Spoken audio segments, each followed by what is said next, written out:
Nous sommes ici pour parler de Vers une cosmologie d'Eugène Minkowski et à l'occasion donc des causeries sur le monde qu'on a décidé d'initier comme vous l'a dit Dimitri.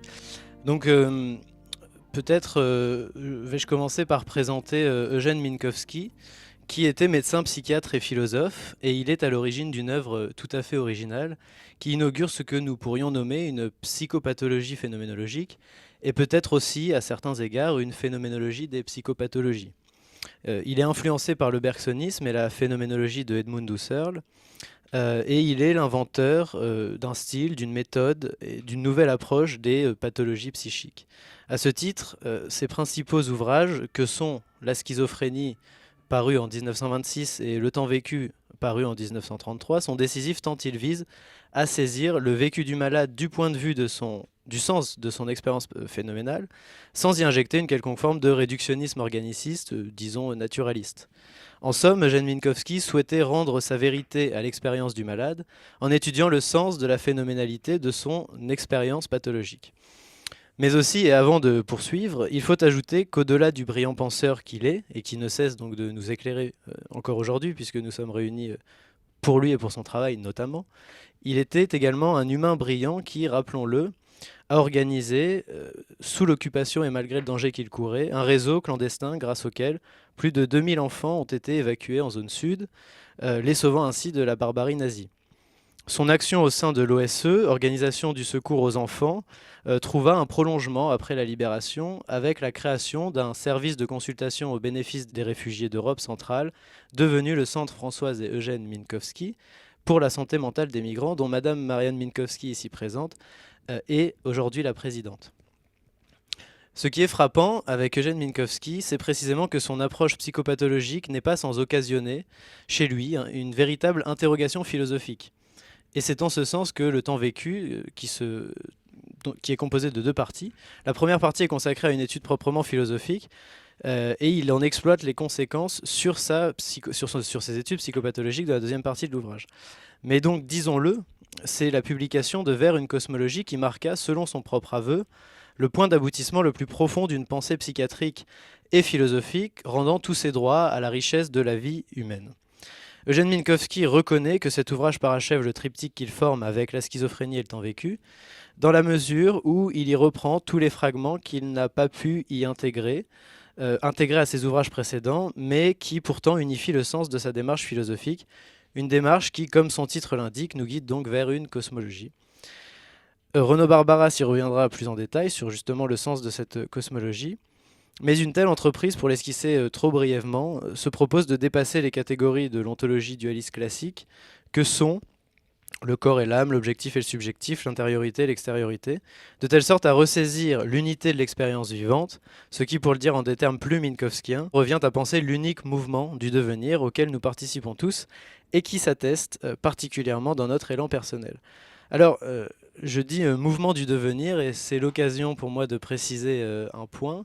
En relisant des articles d'Eugène Minkowski, puisque Eugène Minkowski a écrit 3 œuvres majeures, mais il a écrit énormément d'études, d'articles et, comme il dit, de mémoires. Et nous avons découvert à cette occasion, avec la complicité de la famille d'Eugène Minkowski, un inédit qu'il écrivit les dernières années avant sa disparition. Et à ce compte, nous travaillons à sa réédition et nous espérons le faire reparaître.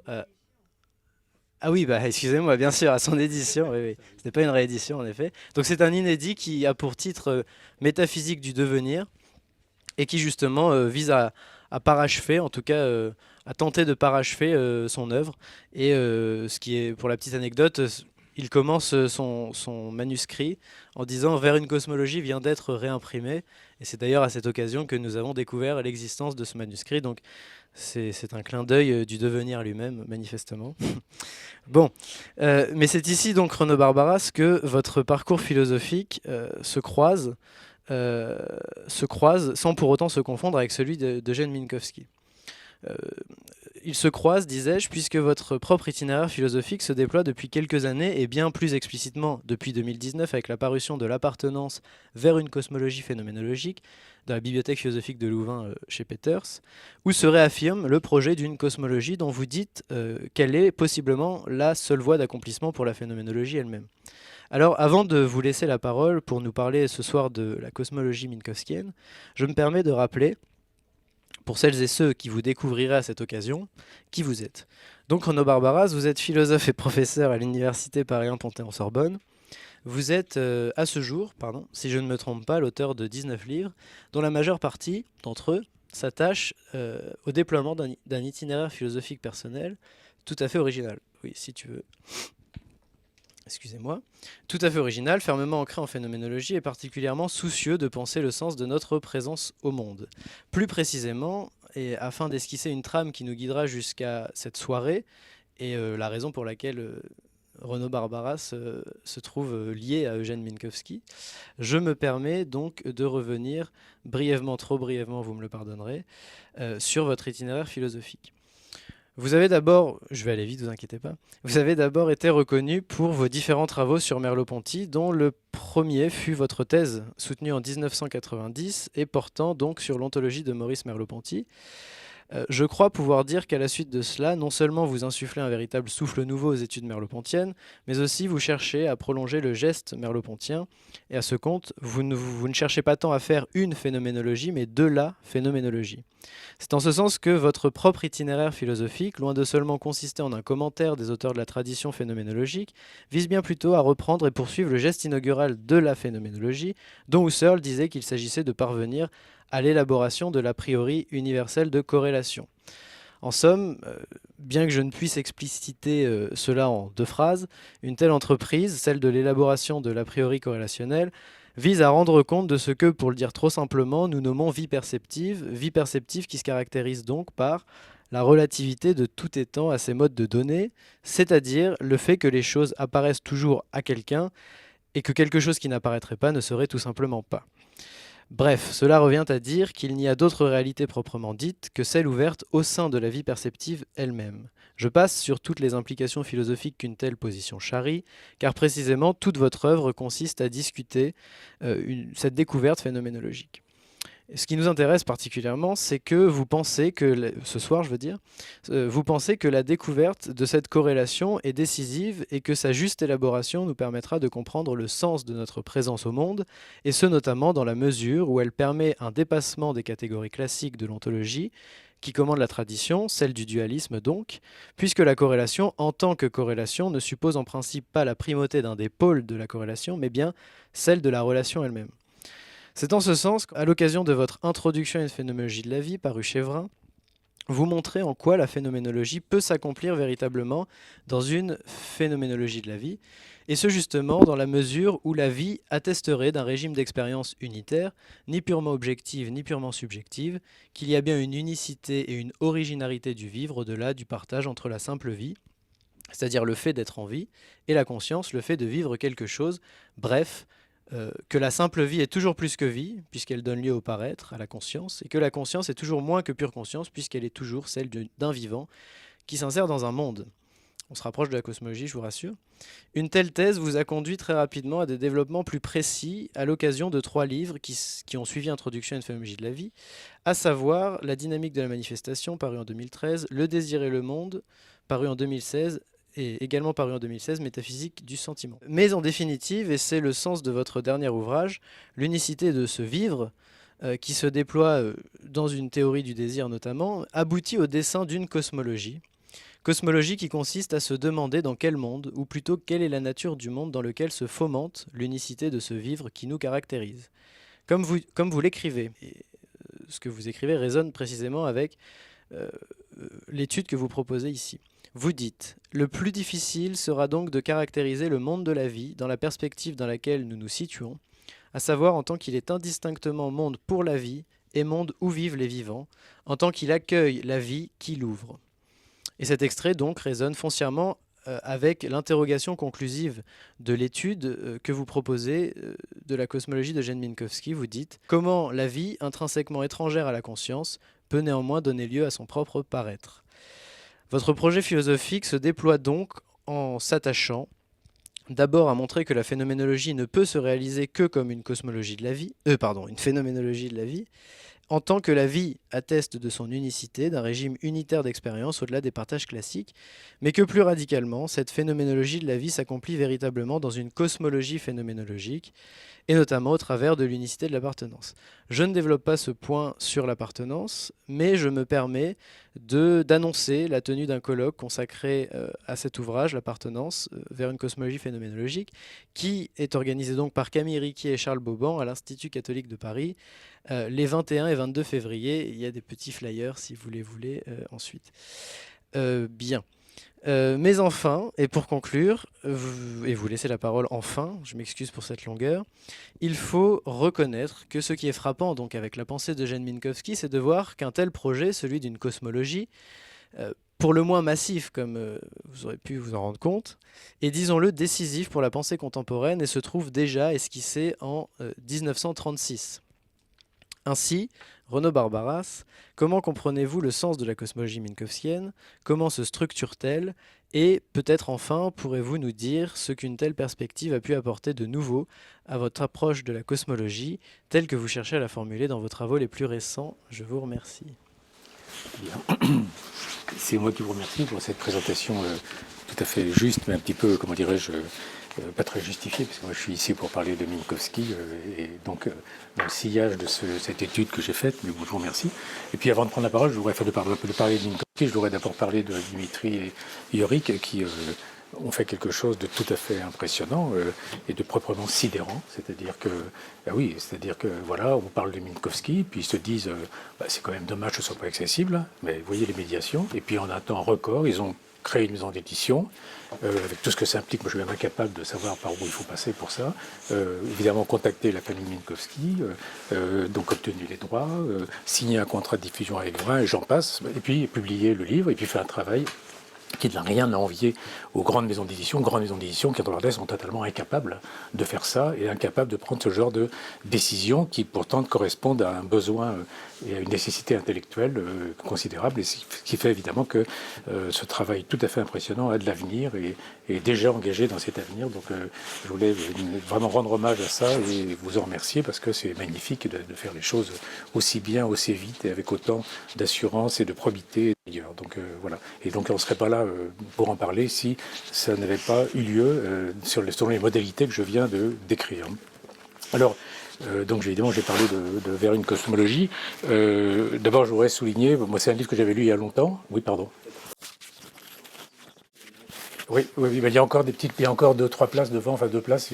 Bon, j'ai essayé de parler plus fort, même s'il n'y a pas de micro, enfin plutôt parce qu'il n'y a pas de micro, alors qu'il devait y en avoir, mais bon, passons.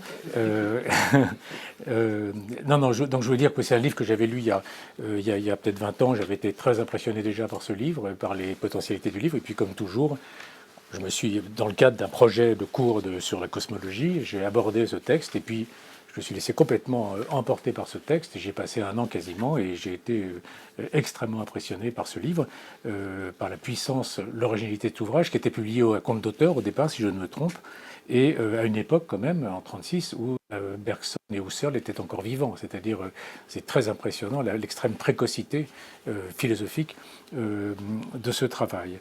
Et effectivement, il faut quand même dire que, écrit certes, vous l'avez rappelé, par un psychiatre nourri de bergsonisme, mais aussi plus discrètement de phénoménologie, il anticipe toute la psychiatrie phénoménologique et plus radicalement encore la cosmologie phénoménologique, à une époque par exemple où Eugen Fink était encore un husserlien strict, et donc Minkowski était le seul à envisager, avoir la vision d'une cosmologie phénoménologique. Donc c'est un ouvrage exceptionnel à tous égards, hein, et qui constitue un jalon fondamental, vous l'avez dit, mais il faut le redire, dans l'histoire de la philosophie du XXe siècle. Alors il y a simplement pas une exception, mais une réalité étrange dont ceux qui m'écoutent en master le savent, ont entendu parler.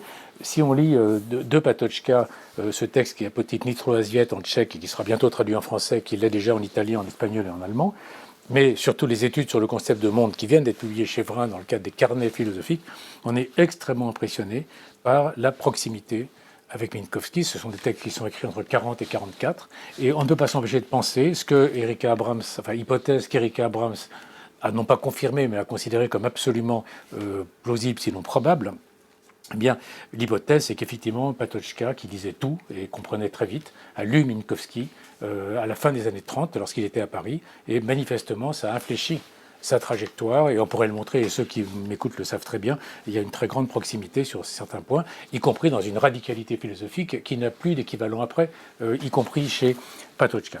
Je voudrais ajouter enfin une chose, c'est que il y a, et de plus en plus, autant que je le sache, mais j'ai des contacts avec ce milieu, qu'il y a des psychiatres contemporains, et de plus en plus d'ailleurs, qui utilisent Minkowski dans leur clinique, un peu en réaction au DSM-4, n'est-ce pas, et qui, je pense à Bernard Granger par exemple, qui a publié les écrits cliniques de Minkowski, qui est professeur de psychiatrie, et bien d'autres.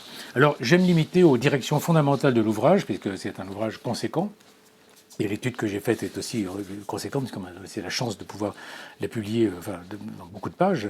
Et donc, je vais me contenter des directions fondamentales de l'ouvrage, c'est-à-dire à sa caractérisation de la cosmologie. Qu'est-ce que c'est que la cosmologie si on part de Minkowski ? Eh bien, par cosmologie, il faut entendre, de manière minimale, à la suite de Ricoeur, de Paul Ricoeur, il faut entendre un univers de discours, hein, là je cite Ricoeur dans la philosophie de la volonté, hein, qui est neutre par rapport à la distinction de l'objectivité et de la subjectivité, autrement dit une ontologie matérielle qui soit commune à la région de la nature et à celle de la conscience, ce qui n'est pas une mince affaire.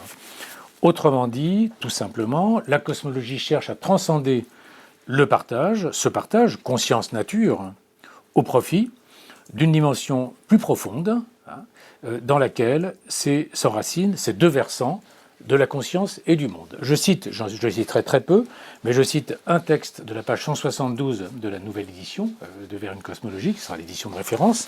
Nous savons, c'est Minkowski qui parle, nous savons que l'homme est solidaire de la nature, non seulement en ce sens qu'il en fait partie, ou, comme le veulent les sciences biologiques, qu'il en est issu et en est le produit, mais encore, et même avant tout, en ce sens que chaque mouvement de son âme trouve un soubassement profond et tout naturel dans le monde, et nous révèle ainsi une qualité primordiale de la structure de l'univers. Cette solidarité structurale est une des garanties de l'objectivité du côté poétique de la vie. Voilà ce qu'il écrit, page 172. Alors je ne m'arrêterai pas, parce que je n'ai pas le temps, évidemment, sur la fin de cette citation. Enfin, il y a chez Minkowski l'idée d'une portée métaphysique de la poésie qui est très supérieure à celle de la philosophie, c'est-à-dire que c'est dans la poésie qu'il faut puiser, et la philosophie met en discours, d'une certaine façon, ce que la poésie atteint directement. Alors, l'objet de la cosmologie, ce sont donc, écrit-il, les mouvements communs à l'âme humaine et à la nature, ce que Minkowski appelle des qualités dynamiques. C'est le centre de l'affaire. Tout est dit dans ces formules. D'abord, une solidarité de l'homme et de la nature qui ne renvoie pas seulement à une simple appartenance située dans la nature, à une provenance génétique née de la nature, mais à une inscription ontologique. Inscription ontologique telle que les mouvements humains sont de la nature même, sont ceux de la nature elle-même. De telle sorte que cette nature même qui se manifeste et se révèle en lui. Alors évidemment, ça fait écho aussi à des thèses qu'on trouve chez Dufresne, qui avait lu Minkowski. Il y a d'ailleurs toute cette génération des grands phénoménologues français, la génération de Merleau-Ponty, Sartre, Dufresne, ils avaient tous lu, évidemment, Vers une cosmologie, et ça passe, ça infuse dans leur œuvre. Ça apparaît d'ailleurs dans les bibliographies de Merleau-Ponty, etc., et de Dufresne aussi. Donc vous voyez, solidarité qui signifie une inscription ontologique telle que les mouvements humains sont mouvements de la nature elle-même. Bref, c'est la nature qui se manifeste et se révèle dans les mouvements humains. Alors, on voit tout de suite, à travers les formulations, que cette approche cosmologique présuppose une approche dynamique. Cette position cosmologique présuppose une approche dynamique. Autrement dit, c'est seulement en tant que son existence est mouvement, c'est seulement en tant que son existence est mouvement que l'homme peut relever de la nature. Si vous le pensez statiquement, vous ne pouvez pas penser l'insertion ontologique. Et donc, c'est seulement en tant qu'il y a mouvement que l'homme peut relever de la nature, de telle sorte que le concept qui permettra de transcender le partage de la conscience et de la nature sera celui de vie. Vous voyez, c'est parfaitement conséquent. Bref, les mouvements communs à l'âme et à la nature, les qualités dynamiques sont celles de la vie elle-même.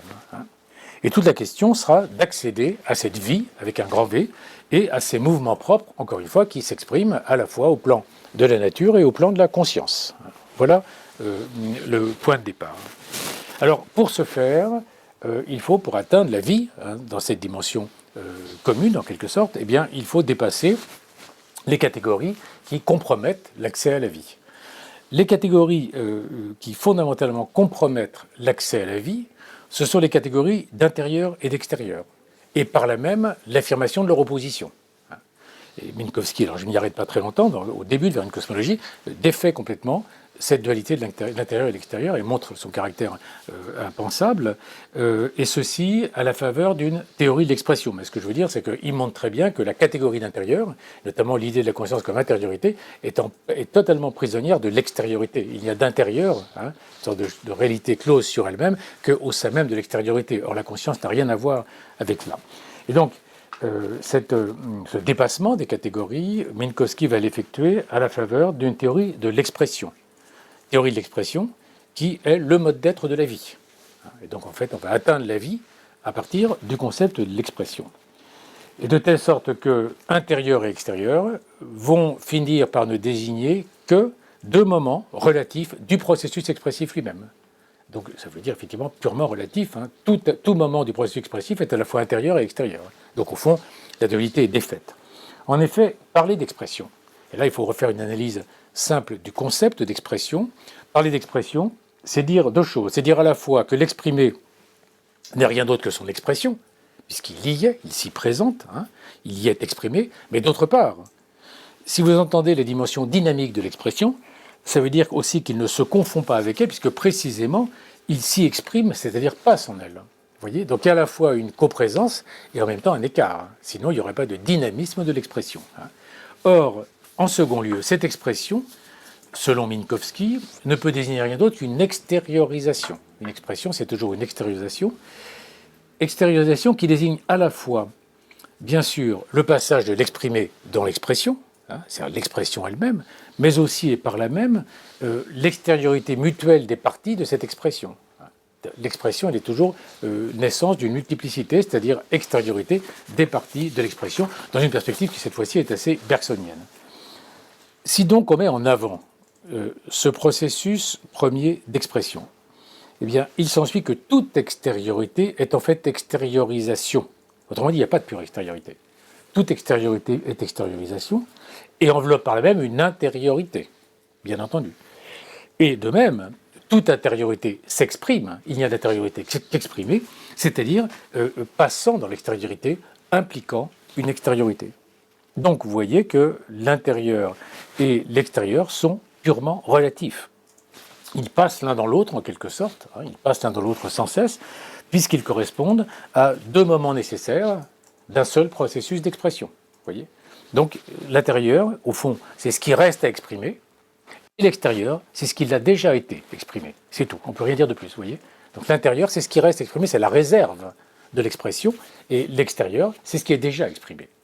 On ne peut pas aller plus loin. Alors, la conséquence fondamentale, c'est que la prétendue intériorité psychique n'existe que comme sa propre extériorisation. Il n'y a pas d'intériorité psychique. Et là, en quoi Minkowski anticipe la critique, par exemple, merleau-pontienne de l'intériorité, entre autres. Donc, il n'y a pas d'intériorité psychique, puisque l'intériorité psychique n'est que sa propre extériorisation, sous la forme, d'abord, je le disais, de l'extériorité des états, les uns par rapport aux autres. Et d'autre part, et surtout, parce que ça c'est admissible, surtout depuis Bergson, d'autre part et surtout, l'extériorité du monde, puisqu'on est habitué, on est enclin à assimiler l'extériorité et le monde. Eh bien, l'extériorité du monde renvoie comme telle à une intériorité plus profonde qui s'y exprime. Comme je vous le disais, là où il y a de l'extérieur, il y a un intérieur qui s'exprime. Et donc l'extériorité du monde renvoie en fait à une intériorité plus profonde qui s'y exprime et que Minkowski va nommer cosmos. Donc le monde, c'est le plan de l'extériorité mutuelle des parties, les corps les uns extérieurs aux autres, et puis le cosmos, c'est l'unité secrète, l'intériorité secrète qui s'exprime dans cette extériorité. Donc vous voyez que de même que l'intériorité psychique ne se donne que sous la forme de l'extériorité des contenus de conscience, et bien inversement, l'extériorité des choses du monde est sous-tendue par une communauté universelle, par une intériorité secrète. Voilà le point de départ. Bref, du coup, monde et conscience peuvent être compris comme deux degrés d'un unique mouvement d'expression. Et ce processus expressif, c'est celui de la vie elle-même, ce qui veut dire que monde et conscience sont subordonnés par rapport à la vie elle-même, par-delà le partage de la conscience et de l'extériorité mondaine. Voilà la première étape. Donc vous voyez qu'il y a ce que Minkowski nomme dans une expression qui n'est pas très heureuse pour le coup, une solidarité structurale, hein, c'est le terme qu'il utilise, entre la conscience et le monde. Alors maintenant, il faut, après l'obstacle dualiste, après avoir levé l'obstacle dualiste, comme je viens de le faire évidemment rapidement, eh bien, il faut évidemment justifier et caractériser cette solidarité de la conscience et du monde. La première voie d'accès est celle de l'appartenance, c'est-à-dire comment justifier la solidarité de la conscience et du monde après avoir écarté les obstacles théoriques que nous rencontrons. Eh bien, la première voie, c'est l'appartenance. En effet, écrit Minkowski, dans une phrase qui est d'une très grande densité, en réalité, page 105 de Vers une cosmologie, les phénomènes qui se rattachent au moi ne restent pas limités à lui. Ils vont vers le monde, il souligne vers. Qu'il s'agisse de perception, d'attention, de sympathie ou d'élan personnel, ils s'adressent tous à l'ambiance, où un point d'insertion en dehors de moi sont des actes soulignés, comme l'exprime la psychologie contemporaine. C'est aller vers le monde, souligné, ne vise pourtant le monde que dans la mesure où les actes dont nous parlions s'y situent et où il s'y passe quelque chose. C'est la fin de la citation est très importante. C'est aller vers le monde qui caractérise les actes, par exemple la perception. C'est aller vers le monde, ne vise pourtant le monde que dans la mesure où les actes dont nous parlons s'y situent et où il s'y passe quelque chose.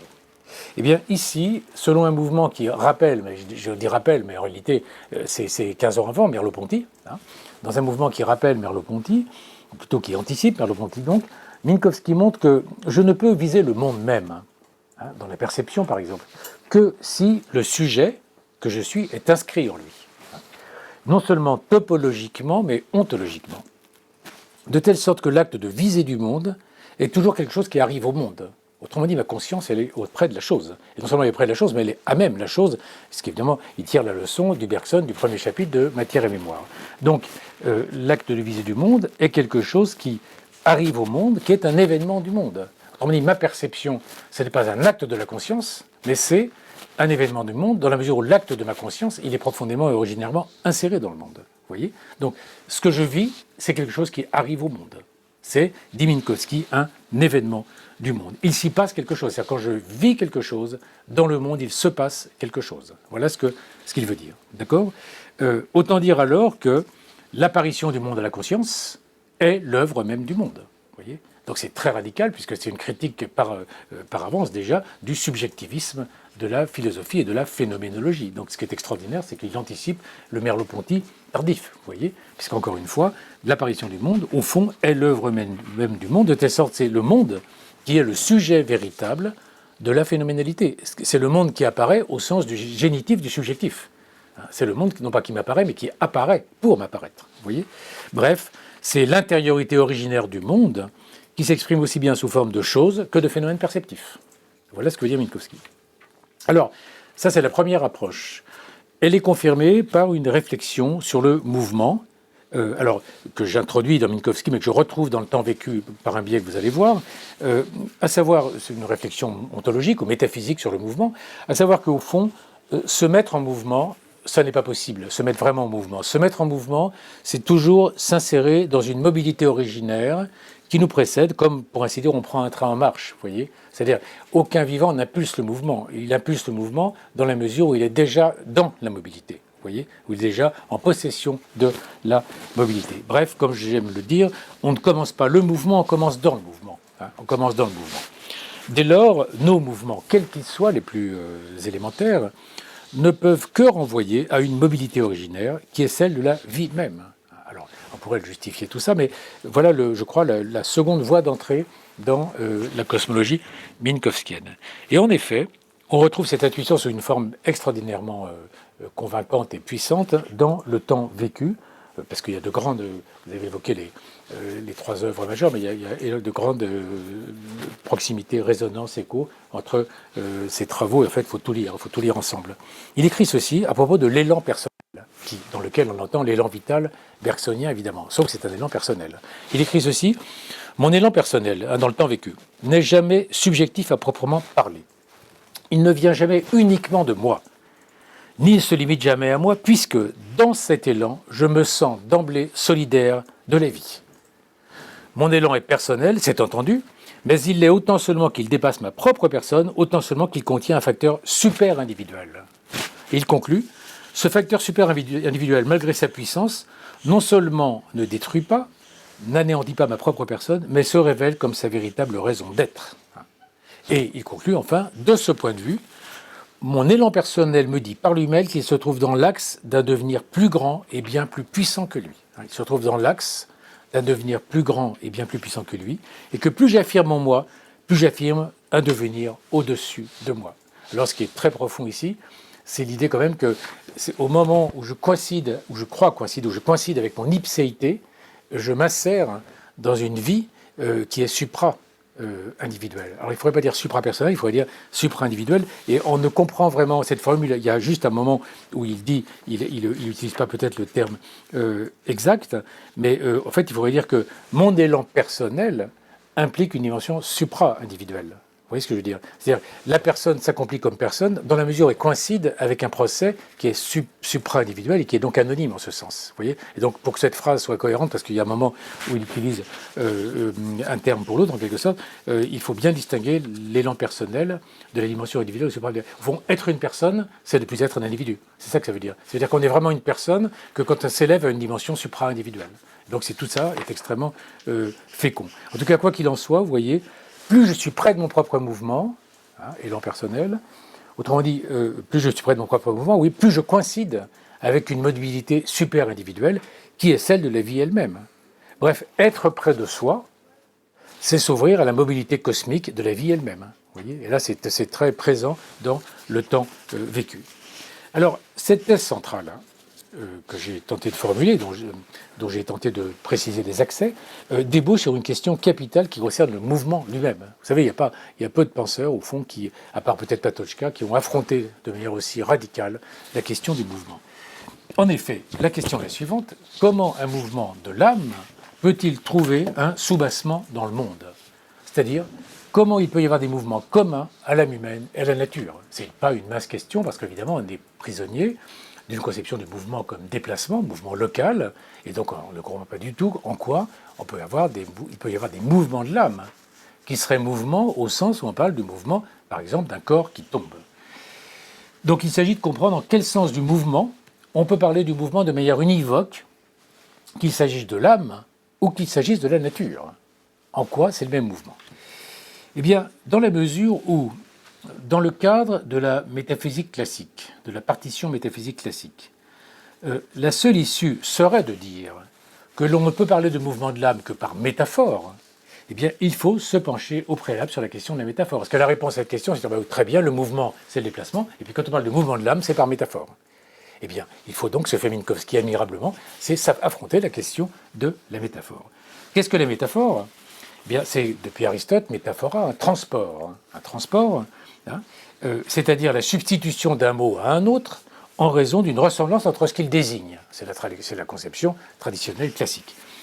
Mais le problème est que les domaines concernés par la métaphore relèvent le plus souvent d'ordre foncièrement hétérogène, pour dire vite, sensible et intelligible. En quoi, comme le dit Heidegger, la métaphore renvoie à la métaphysique, relève de la métaphysique. Donc, de telle sorte qu'au fond, on sait de deux choses l'une. Et encore une fois, là je vous renvoie au chapitre assez étoffé de Minkowski sur la métaphore. C'est de deux choses l'une. Ou bien les ordres sont vraiment étanches, sensibles, intelligibles. Mais alors, la transposition est impossible. On ne comprend pas du tout comment une transposition est possible, donc on ne comprend même pas comment une métaphore est possible. Ou bien la métaphore est possible, et elle l'est puisqu'elle a lieu et que nous la comprenons. Eh bien, si la métaphore est possible, c'est alors qu'il y a une dimension commune qui transcende le partage entre les deux ordres. Pour prendre l'exemple de Minkowski, l'amertume, l'exemple de l'amertume, on peut multiplier évidemment à l'infini des exemples. De prime abord, il semble qu'il n'y ait aucune ressemblance, et c'est pas qu'il semble, c'est qu'il n'y a de prime abord aucune ressemblance entre l'amertume comme goût et l'amertume comme métapsychique. Donc là, il y a une dimension sensible, et l'autre, disons, une dimension sinon intelligible, en tout cas psychique ou spirituelle. Bien. Or, pourtant, la métaphore est possible. On parle d'amertume, et tout le monde comprend l'amertume du goût et l'amertume du sentiment. La conclusion qu'il faut en tirer, c'est tout simplement qu'il y a un mode d'être originaire, qu'on peut nommer amertume faute de mieux, et qui pousse ses ramifications dans les deux ordres, à savoir l'ordre gustatif et l'ordre psychologique. Vous voyez ce que je veux dire? Et ce qui fonde la métaphore et la compréhensibilité de la métaphore, c'est la mise au jour par cette métaphore d'un ordre originaire qui est l'amertume comme mode d'être fondamental, ou comme expérience fondamentale, vous voyez, qui, encore une fois, ramifie autant du côté gustatif que du côté psychique, vous comprenez? Et on pourrait évidemment multiplier à l'infini les exemples. Autrement dit, j'y pensais, parce qu'il y a un exemple que j'avais pris lors de mon séminaire. Si vous dites métaphore qu'une catacrèse, une métaphore figée, le feu de ses yeux, ce qui est très plat et très banal et très catacrèse, je dis ça parce que, ou bien l'éclat de ses yeux, c'est pareil. Vous voyez bien que si vous réfléchissez bien, il n'y a aucun rapport entre des yeux ou un regard et le feu en tant qu'entité brûlante ou l'éclat en tant qu'éclat de but, vous voyez.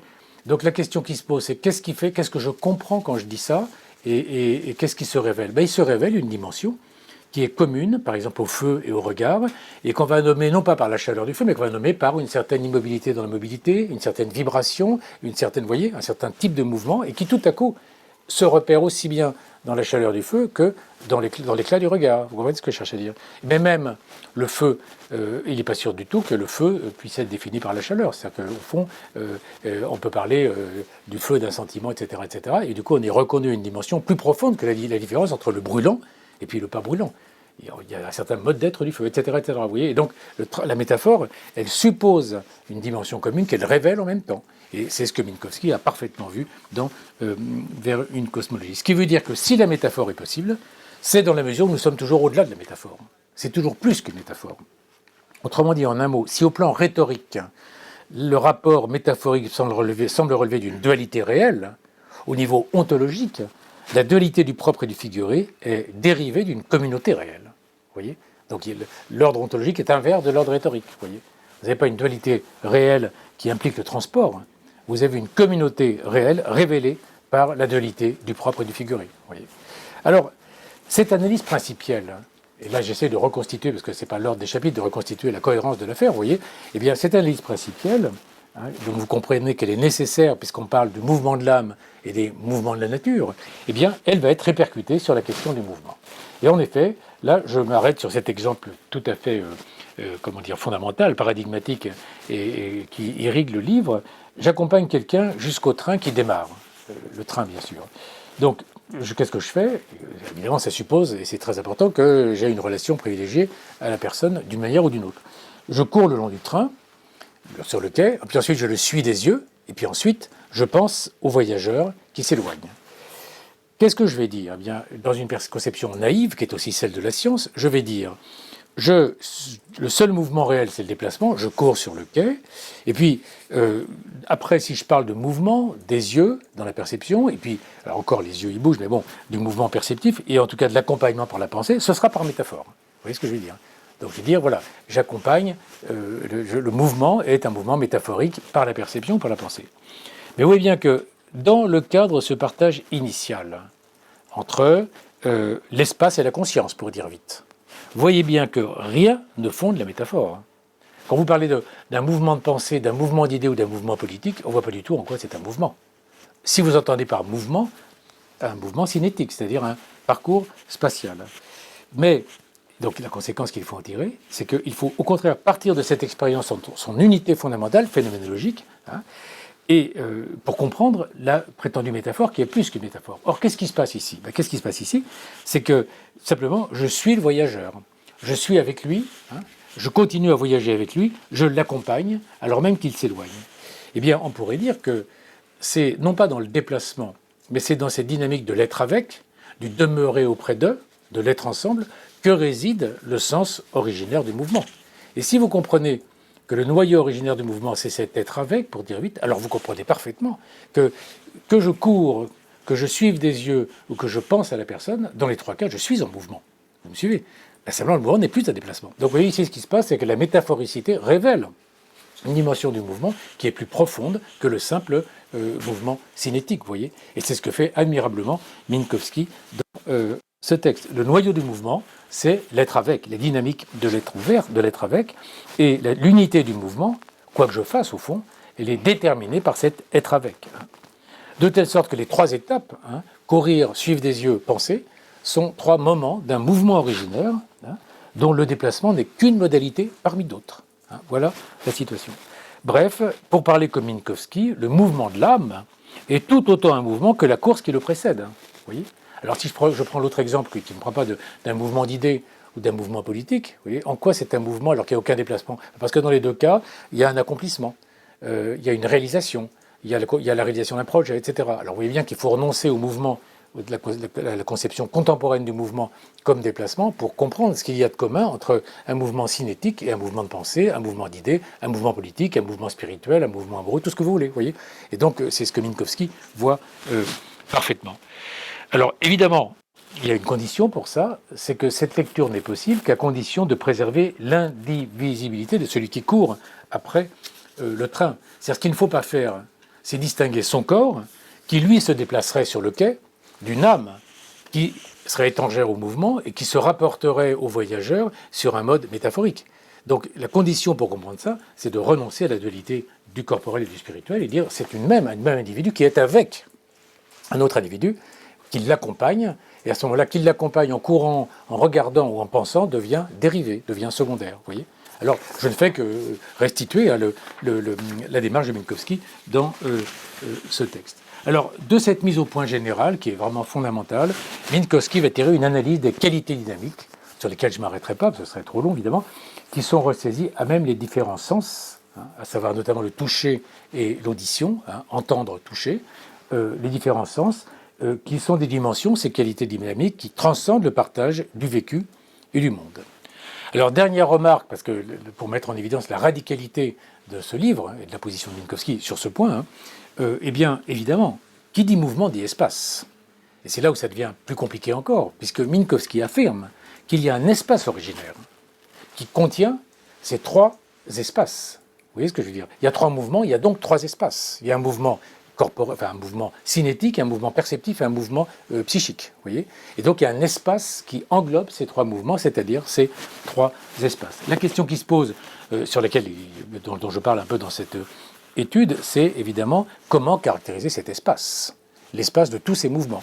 La seule solution, me semble-t-il, c'est d'introduire le concept de distance, en tant que la distance est corrélative de l'impulsion et donc du désir, qui sont présents dans les trois étapes de l'exemple. Autrement dit, l'espace, dans les trois cas, il est ouvert par une sorte de réserve ou de profondeur suscitant le désir, vous voyez ce que je veux dire, et qui commande cette distance ou cette profondeur, qui commande aussi bien la course que l'accompagnement par les yeux ou l'accompagnement par la pensée. Vous voyez ? Donc il y a là une philosophie de l'espace originaire qui n'a plus rien à voir avec l'extension géométrique. Alors, il nous reste à franchir une dernière étape, parce que la nécessité de mettre en évidence cette dernière étape qui est très importante, parce que c'est au fond ici que se manifeste la singularité véritablement de la position de Minkowski dans le champ de la cosmologie. Et peut-être ses limites, enfin en tout cas le point par lequel on peut le contester. En effet, cette solidarité structurale dont on a tenté de montrer quel était le fondement de la nature, eh bien, elle n'a de sens évidemment que depuis le constat d'une séparation. Il n'y a de solidarité que pour ce qui est séparé.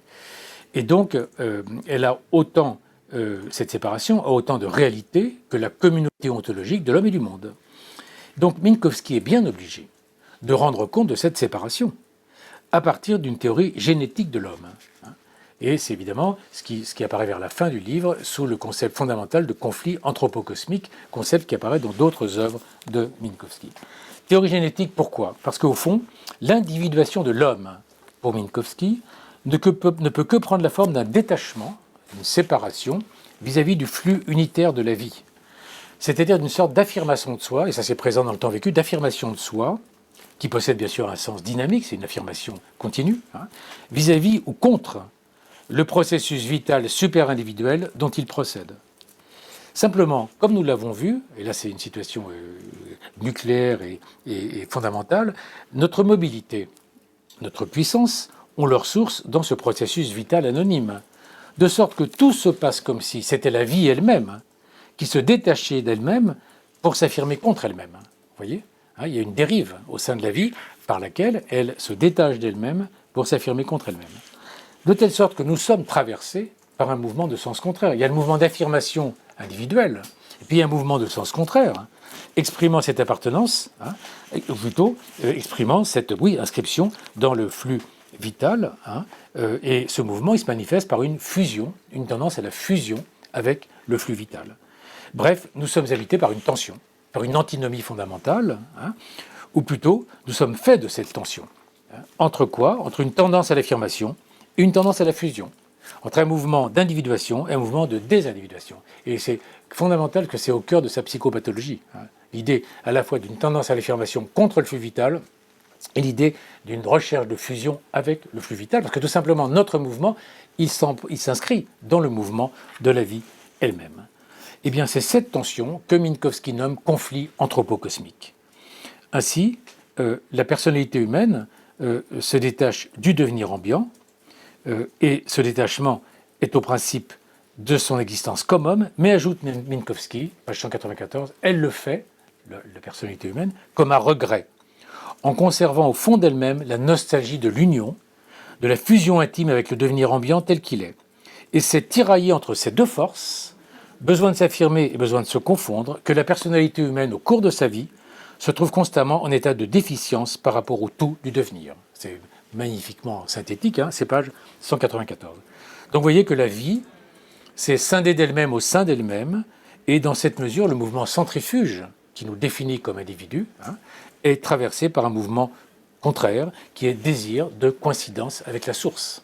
Et ça, alors c'est extraordinaire parce que ça annonce ce qui apparaît à la fin de l'œuvre de Goldstein, dans Vers une cosmologie. Ça annonce ce qu'on trouve chez Patočka, donc c'est tout à fait incroyable. Alors, dernière remarque, cette théorie que l'on pourrait qualifier de cosmologico-existentielle, eh bien, elle est au fondement de la clinique de Minkowski. C'est donc une œuvre d'une cohérence incroyable, dans la mesure où elle rend raison de ce qu'il appelle des constitutions, les grandes constitutions, notamment des distinctions entre schizoïdie et syntonie. Il ne parle pas, il la mentionne, mais il ne fait pas une place à la glyschroïdie qui a été d'ailleurs mise en évidence par son épouse, Minkowska. Et donc, schizoïdie et syntonie correspondent l'une et l'autre à l'accentuation de l'une des dimensions du conflit anthropo-cosmique. Vous l'avez compris, la schizoïdie du côté de la séparation et la syntonie du côté de la tendance à la fusion.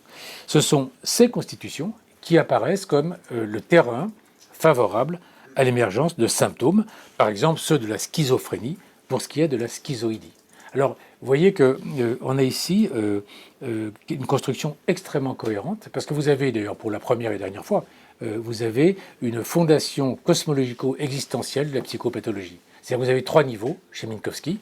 Vous avez le niveau cosmologico-existentiel, c'est quoi? C'est le conflit anthropo-cosmique.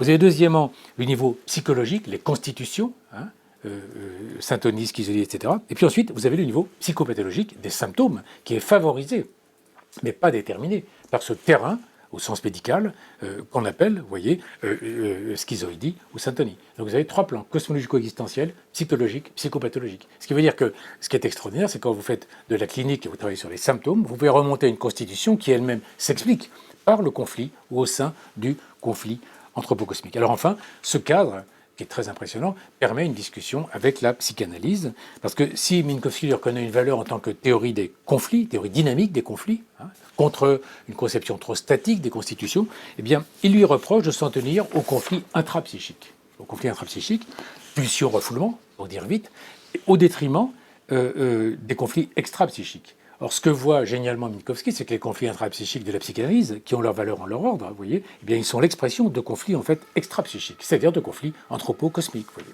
Alors, dernière remarque qui n'est plus une remarque qui n'est plus une présentation, mais juste une très courte prise de position.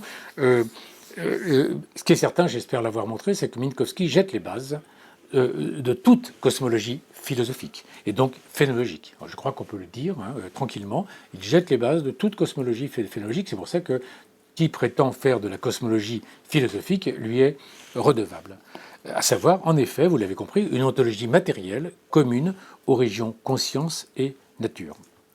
Donc l'inscription de la conscience dans une nature conçue dynamiquement. Simplement, je dirais, mais là ça n'engage que moi et que ma propre position, que je ne développerai pas du tout, donc je ne parlerai pas, hein, c'est pas le lieu, je dirais que cette cosmologie, elle est à mes yeux à la fois trop réaliste et trop spiritualiste. Trop, ça veut dire quoi trop? Ça veut dire du point de vue d'un phénoménologue, si j'ose dire pur et dur, enfin, du point de vue strictement phénoménologique, mais en même temps c'est une manière de rendre hommage à une pensée qui est absolument singulière, enfin qui est, voilà, et qui est une synthèse totalement originale du bergsonisme et de la phénoménologie. En effet, pourquoi trop réaliste? Parce que Minkowski ne s'interroge pas, c'est pas Husserl, il ne s'interroge pas sur le sens d'être du monde.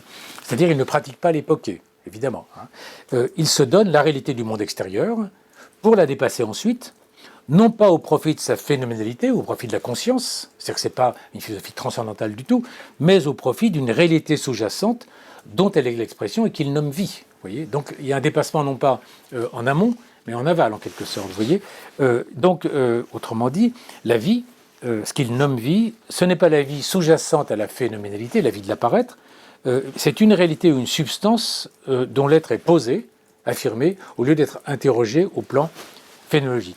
En cela, c'est un métaphysicien. Sa position demeure métaphysique ou métabiologique comme Bergson. Vous voyez ce que je veux dire? C'est une métaphysique de la vie. D'accord? Alors, évidemment, on peut être parfaitement d'accord, mais on peut aussi, du point de vue phénoménologique, comment dirais-je, interroger le sens d'être, tout simplement, de cette réalité de la vie. Maintenant, deuxième remarque, la place centrale accordée à l'homme. Cette place centrale, qui en même temps fait la beauté enfin, de cette pensée, n'est pas seulement méthodologique, mais métaphysique. L'homme n'est pas une modalité parmi d'autres du courant de la vie chez Minkowski. C'est son accomplissement privilégié, au point qu'on peut avoir le sentiment que, comme chez Bergson, dans l'évolution créatrice, l'homme serait le télos de la vie, hein, comme chez Bergson donc. Parce qu'en effet, si d'un côté, et là, tout au long du livre, on voit ce mouvement, ce balancement. Si d'un côté, il ne cesse d'insister sur la portée cosmique des phénomènes psychiques, c'est-à-dire sur le soubassement vital de la sphère subjective, de l'autre, il semble qu'il ne puisse pas penser cette vie autrement que par référence à la forme qu'elle prend en nous comme vie humaine, comme si la modalité qu'elle manifeste en nous était révélatrice de son essence même. Alors évidemment, c'est pour ça que j'ai dit humanisme métaphysique et non pas méthodologique, parce qu'on pourrait dire, évidemment, il n'y a pas d'autre manière d'accéder à la vie que de partir de l'épreuve que nous en faisons, comme chez Hans Jonas par exemple. Mais lui, il est beaucoup plus radical que cela, puisque, effectivement, si l'homme renvoie à la vie, hein, c'est dans la mesure où celle-ci est intrinsèquement humaine, c'est-à-dire notre vie est révélatrice de l'essence de la vie même, vous voyez. Et en effet, comme Minkowski le montre à la fin, dans des pages tout à fait impressionnantes, eh bien, avec l'homme comme catégorie biologique, c'est-à-dire produit de l'évolution, avec l'homme comme catégorie biologique, c'est le catégorie de l'humain qui se fait jour, comme cela qui révèle l'essence de la vie dans laquelle il s'insère. C'est-à-dire l'homme révèle l'humanité de la vie. L'homme, autrement dit, ne s'insère dans la vie que dans la mesure où celle-ci est essentiellement humaine, et ce qui ne peut que vouloir dire finalisé par l'apparition de l'homme. D'où des pages extraordinaires qui distinguent l'homme de l'humain. Et c'est très beau, et parce que c'est une portée éthique évidemment, qui distingue l'homme de l'humain, l'humain qui déborde largement l'homme. Autrement dit, ce n'est plus l'humain qui est une propriété des hommes, hein, c'est l'homme qui est une propriété et une réalisation de l'humain. Ce qui est tout à fait magnifique. Hein. C'est pourquoi Minkowski peut écrire, page 156-157, l'humain au fond. Et entendez bien ce que ça a de radical. L'humain, au fond, ne vient point de nous, mais nous ressortissons à lui. De sorte que le vrai problème, écrit Minkowski, ce n'est point de savoir comment l'homme produit l'humain, mais de quelle façon il vient s'intégrer à l'homme. Autrement dit, la vraie question, c'est de savoir comment nous pouvons nous faire humains, nous humaniser. Donc vous voyez, on mesure l'incroyable portée éthique de cette conclusion, parce qu'il s'agit pour l'homme d'être à la hauteur de l'humain. Et l'humain, vous voyez, ici, il est coextensif à la vie même. Il s'agit pour l'homme de savoir comment être à la hauteur de l'humain, d'être à la hauteur de l'humain, c'est-à-dire d'accomplir une humanité qui, en réalité, n'est pas nécessairement ni d'abord la sienne. Vous voyez, donc c'est comment se faire humain. Voilà, je vous remercie de votre patience. Et voilà très sommairement ce que je voulais rappeler, dire sur cette entreprise tout à fait extraordinaire.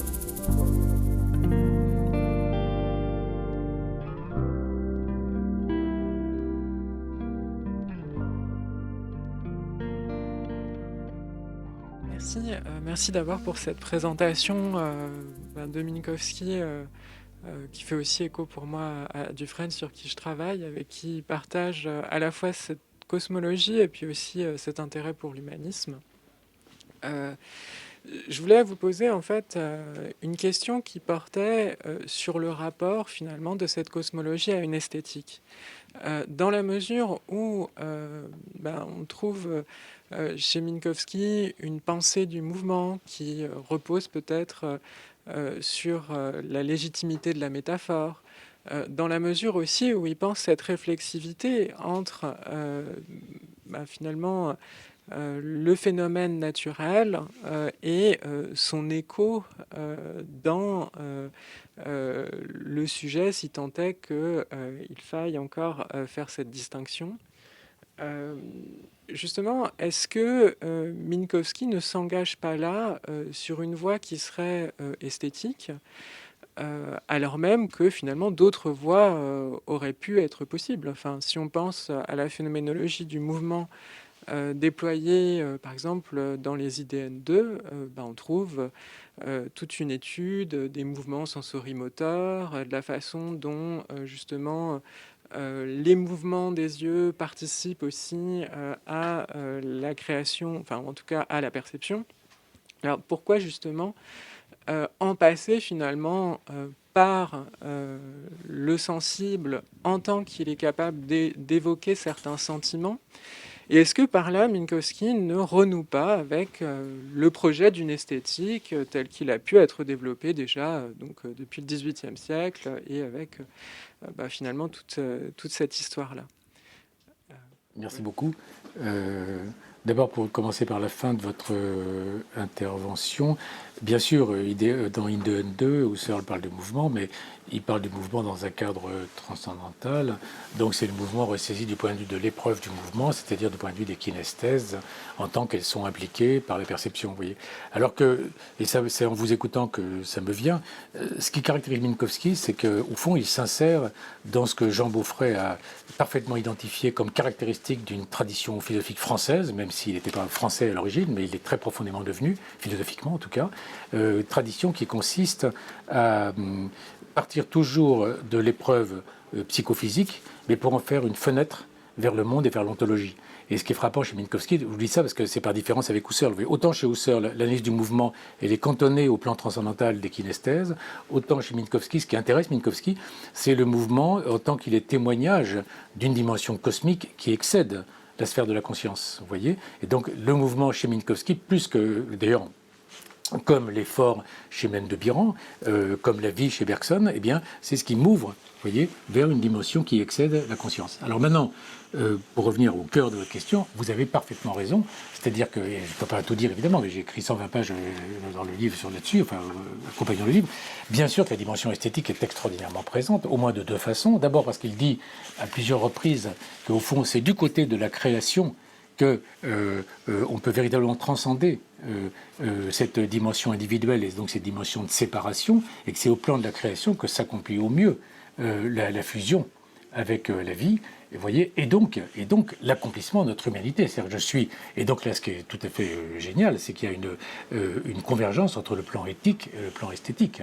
D'une certaine façon, c'est la même chose. C'est-à-dire que dans les deux cas, je m'arrache à ce que mon individu a d'individus trop individués pour coïncider avec le flux de la vie, c'est-à-dire avec l'humanité. Et cette coïncidence avec le flux de la vie, elle s'accomplit de manière privilégiée dans l'éthique et dans la création artistique.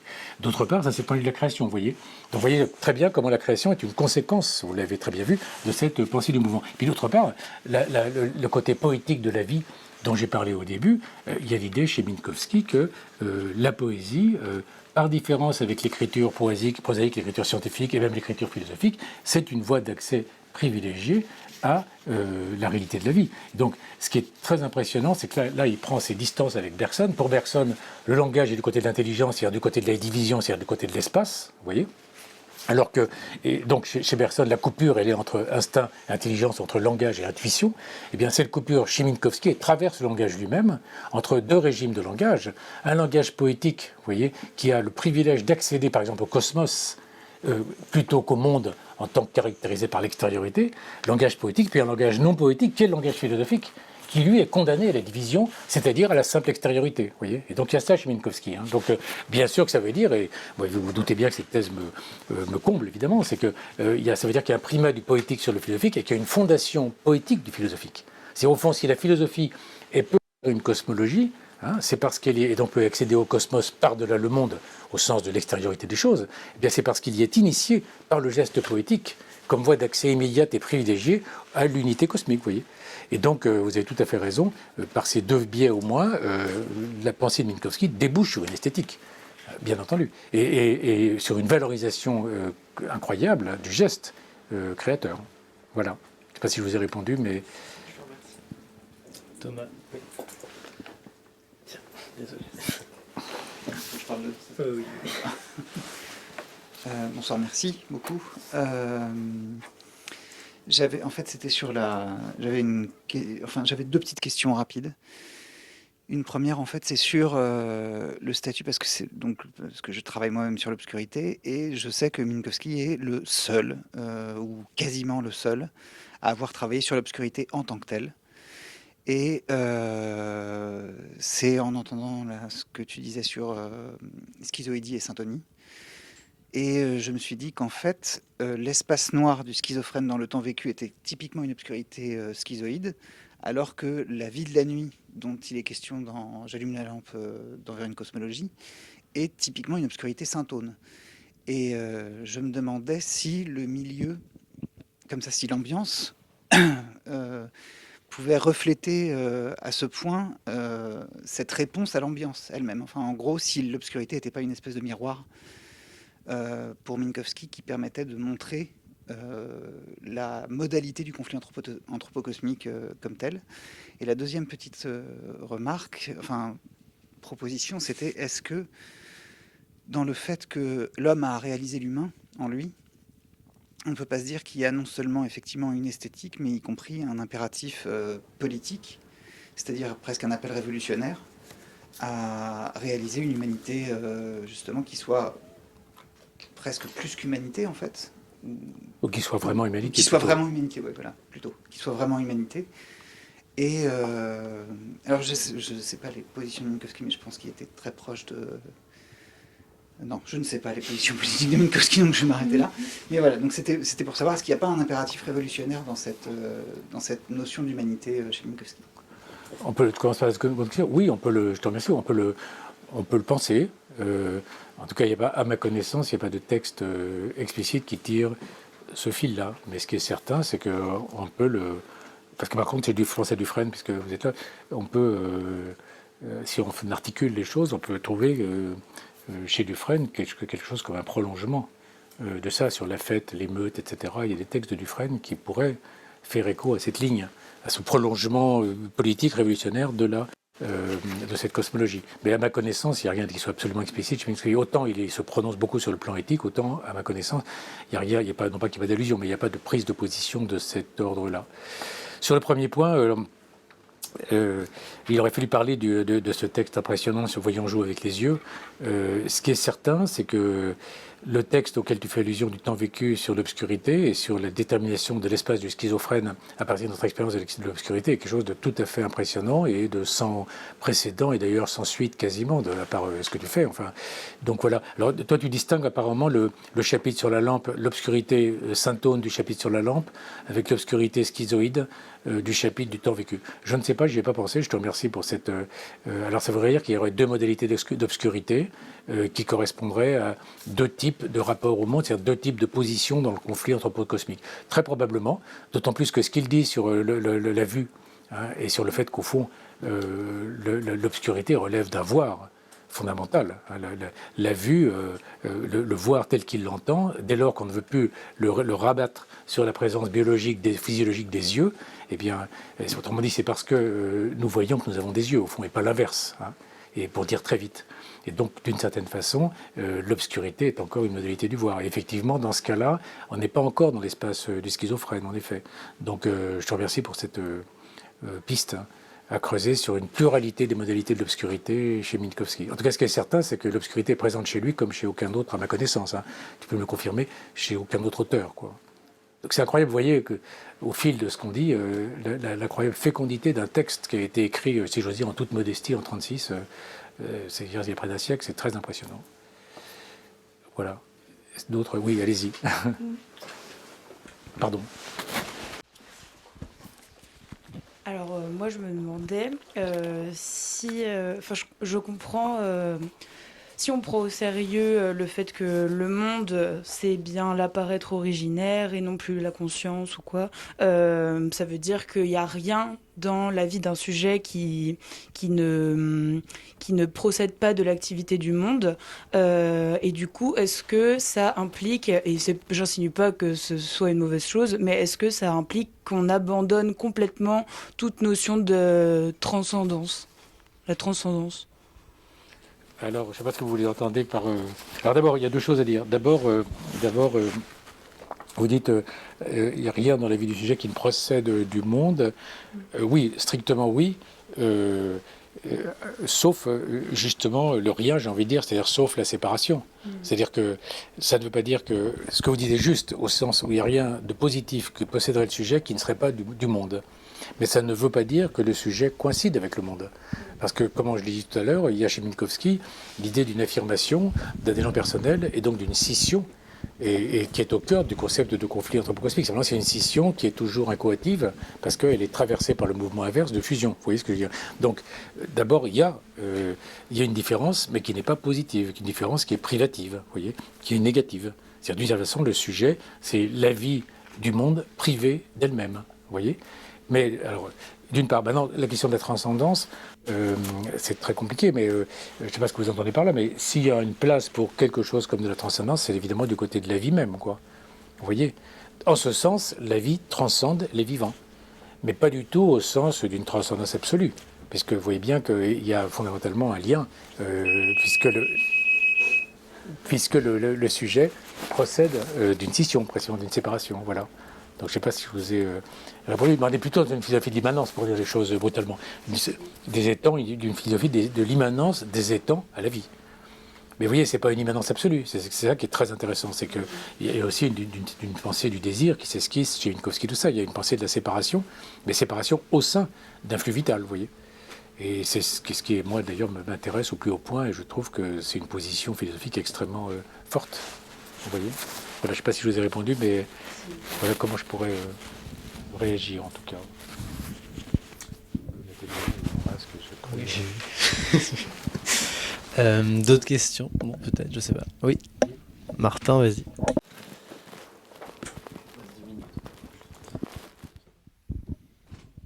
Merci pour cette intervention et ces questions. À bien avoir montré que Minkowski dépasse les catégories d'intérieur d'extérieur, comme vous avez rappelé aussi ce geste de Merleau-Ponty, et qui traverse vos travaux aussi sans doute. Je peux m'empêcher de voir peut-être, du mon intérêt pour Leibniz, une espèce de leibnizianisme qui perd son géométral. Et il y a quelques textes de commentateurs qui évoquent ces questions pour Merleau-Ponty, et peut-être Minkowski rejoindrait aussi cet aspect de une influence peut-être très éloignée, mais avec Leibniz. Alors je vous remercie. Alors c'est évident pour Merleau-Ponty. À dire vrai, je dirais que c'est plus vrai, me semble-t-il. Hein. D'abord, je ne sais pas si Minkowski avait lu Leibniz, à ma connaissance, il n'en parle pas, mais je me trompe peut-être. Mais en tout cas, ce que vous dites me paraît plus vrai de Merleau-Ponty que de Leibniz, que de Minkowski, dans la mesure où chez Minkowski, vous n'avez pas une théorie des sujets qui serait, comme les monades leibniziennes, caractérisée par l'expression et le point de vue, et donc le degré d'expression sur la totalité de l'univers. Géométral ou pas, bien sûr, il n'y a pas de géométral, bien entendu. Mais est-ce que même on peut penser l'expression comme polarisée par des positions qui seraient celles de la monade leibnizienne? Je ne suis pas sûr, dans la mesure où, plus nettement que chez Merleau-Ponty en fait, hein, qui est plus philologue que Minkowski, ce qu'on appelle les sujets, ils procèdent, ils naissent du processus vital. Donc c'est un point de vue beaucoup plus génétique que celui de Merleau-Ponty, vous voyez. Et c'est en cela qu'il est plus près de Bergson. Et donc je dirais que si il y avait une ligne à saisir, ce serait plus du côté du néo-platonisme que du leibnizianisme. Vous voyez pourquoi? Parce qu'on ne peut pas considérer comme définitives des positions monadiques ou subjectives qui seraient caractérisées par l'expression de la totalité. Parce que ce qui prime, ce n'est pas tellement la différence expressive du sujet par rapport à la totalité que l'inscription du sujet, y compris génétique, dans la totalité. Vous voyez ? Donc il n'y a pas une théorie des substances et de l'infinité des substances comme chez Leibniz, vous voyez ? Même si ce que vous dites n'est pas évidemment de fondement, mais je crois que c'est beaucoup plus vrai de Merleau-Ponty que de Minkowski, ce qui est une bonne manière d'ailleurs de les distinguer. Voilà.